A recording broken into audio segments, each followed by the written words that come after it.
Hai hello, salam sejahtera Malaysia. Selamat datang ke channel Fels Lifestyle. Saudara-saudara, saya telah menerima maklumat. Ini adalah berkaitan dengan keadaan terkini Presiden PAS. Maklumat yang saya terima daripada satu artikel berita yang mengatakan Hadi Awang nampak uzur. Saudara-saudara, di dalam kepimpinan parti politik di mana-mana juga di seluruh Malaysia, kita fokuskan di seluruh Malaysia, sudah pasti ahli-ahli kepimpinan politik mahu pemimpinnya sihat, mahu pemimpinnya cergas dan aktif dapat mengemudi parti. Jadi, adakah Hadi Awang sekiranya dikatakan di sini Hadi Awang nampak makin uzur akan menjadi penyebab kepada kejatuhan PAS ataupun menyebabkan kepada Hadi Awang dipecat, letak jawatan ataupun bersara. Nah, saudara-saudara, tulisan daripada Harapan Daily bertarikh Disember 13.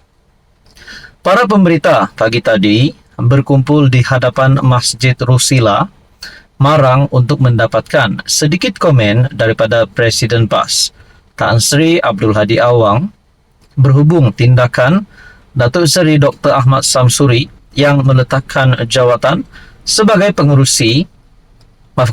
sebagai Bendahari Agung Perikatan Nasional.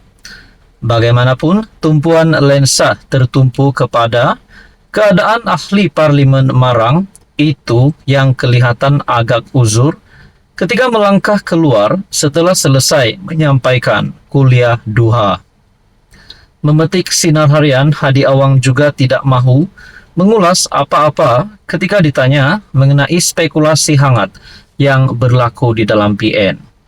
Beliau yang ditemui sekitar jam 10.30 pagi tadi dilihat dipimpin untuk ke kediamannya untuk bersedia mengulas berhubung peletakan jawatan secara mengejut Menteri Besar Terengganu terdahulu.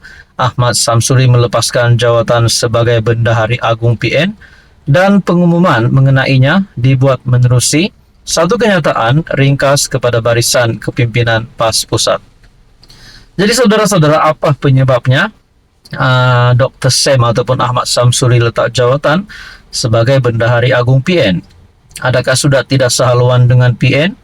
Adakah Menteri Besar Terengganu juga akan menyatakan sokongan terhadap Anwar Ibrahim? Nah, saudara-saudara, di dalam politik apa-apa pun boleh berlaku. Kita berbalik kepada kenyataan ini, Hadi Awang nampak makin uzur. Saudara-saudara, apa komen Anda? Hai hello, salam sejahtera Malaysia.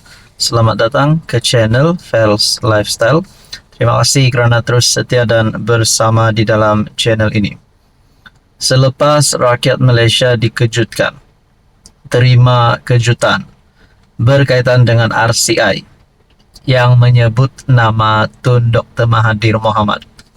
Akhirnya Tun Mahathir telah membawa beberapa nama dalam kepimpinan PH pada ketika itu yang mengaitkan dengan keputusan kabinet pada waktu itu. Antara pemimpin ataupun menteri-menteri yang disebut terlibat di dalam RCI ini ataupun terlibat di dalam keputusan yang dilakukan Tun Mahathir pada waktu Tun Mahathir menjadi PM pada ketika itu, akhirnya saudara-saudara, beberapa nama itu termasuk timbalan Perdana Menteri pada ketika itu, Dr. Wan Azizah, isteri kepada PMX, Anthony Locke, Mat Sabu. Akhirnya, Anwar Ibrahim sebagai Perdana Menteri telah membuat kenyataan berkaitan dengan isu ini. Adakah RCI Batu Putih ini adalah dendam Anwar terhadap Mahathir? Nah, ini yang terkini kenyataan daripada PMX. RCI Batu Putih bukan soal dendam terhadap Mahathir, kata Anwar. Laporan Suruhanjaya Siasatan Diraja RCI berhubung Isu kedaulatan Batu Putih, Batuan Tengah, dan Tubir Selatan bukan bertujuan membalas dendam terhadap bekas PM Menteri Perdana Menteri Dr. Mahathir, sambil menasihatkan pembangkang supaya tidak memainkan isu dendam Perdana Menteri. Anwar PMX berkata, pasukan petugas khas berkenaan ditubuhkan pada 2021, yaitu ketika mereka adalah kerajaan sebelum ini. Tidak timbul pun untuk balas dendam. Pasukan petugas khas itu dibuat sebelum saya pun. Itu masa Ismail Sabri sebagai PM. Menterinya ketika itu adalah Hamzah Zainuddin, Taqiyuddin Hasan. Pasukan petugas khas ada buat kajian dan finding penemuan mengenai kes Batu Putih lebih teruk lagi. Jadi tak usah main naratif dendam, katanya kepada wartawan selepas menunaikan solat Jumaat di Surau Darul Ulum SMKE Putrajaya. Pada 8 Oktober 2021, jemaah menteri ketika itu bersetuju supaya pasukan petugas khas ditubuhkan untuk menyemak semula undang-undang berkenaan Batu Putih. Mengulas lanjut, Anwar berkata, RCI itu sebagai prinsip mempertahankan kedaulatan dan wilayah negara. Saudara-saudara, berkaitan dengan ini, apa komen Anda? Hai, hello, salam sejahtera Malaysia. Saudara-saudara, terima kasih kerana terus setia dan bersama di dalam channel ini.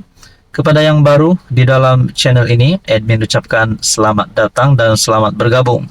Dan kepada Anda yang terus setia bersama di dalam channel ini, admin ucapkan ribuan dan jutaan terima kasih.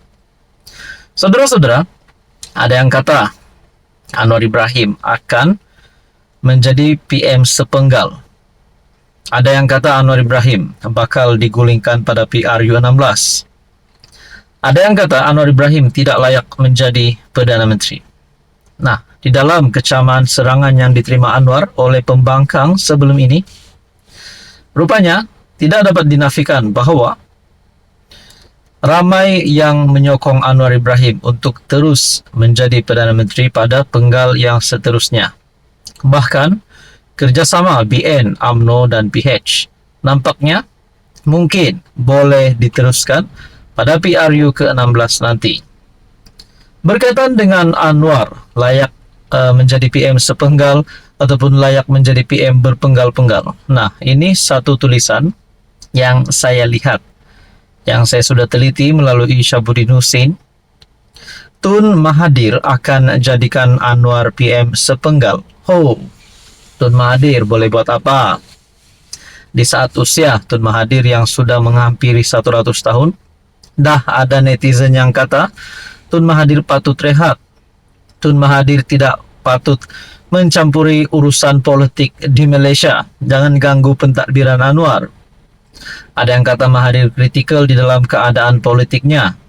Nah, berkaitan dengan ini, tulisan daripada Syabuddin, petang semalam telah berlangsung mesyuarat meja bulat pemimpin-pemimpin Melayu yang dipengerusikan Tun Mahathir. Pemimpin utama bersatu, PAS, Pejuang dan puluhan NGO Melayu turut hadir dalam mesyuarat tersebut. Oh, adakah ini gabungan baru, pakatan baru untuk jatuhkan Anwar, ataupun mungkin parti baru? Ketika sidang media selepas mesyuarat, Tun Mahathir memberitahu antara ketetapan yang diambil ialah mereka bersetuju untuk bersatu bagi melawan musuh bersama orang Melayu. Beliau berkata, hak orang Melayu kini sedang dirampas secara beransur-ansur di bawah kerajaan perpaduan pimpinan Perdana Menteri. Dan ini mendorong mereka bersatu bagi memperjuangkan hak masyarakat itu. Kuasa orang Melayu ke atas tanah Melayu akan hilang jika tiada apa-apa dilakukan untuk menghalangnya. Kami setuju ada musuh bersama. Kami perlu bersatu melawan musuh bersama ini. Saudara-saudara, kalau ini adalah gabungan Melayu, pemimpin-pemimpin Melayu, bagaimana dengan UMNO, PH yang juga ada pemimpin mereka dalam kalangan Melayu? Saudara-saudara, mungkinkah ini satu lagi pakatan baru untuk menjatuhkan Anwar? Pada akhirnya Anwar Ibrahim tetap menjadi PMX dan tetap berdiri di atas Mahathir pada hari ini. Saudara-saudara, di akhir tulisan daripada Syahbudin berkata, bala paling besar menunggu Anwar tentunya ialah beliau paling berpotensi hanya mampu bertahan sepenggal saja sebagai PM. Adakah gerakan ini akan mempengaruhi kepimpinan PHBN untuk menyokong gerakan ini bagi menjatuhkan kerajaan hari ini? Nah, kita nantikan saja apa yang akan berlaku.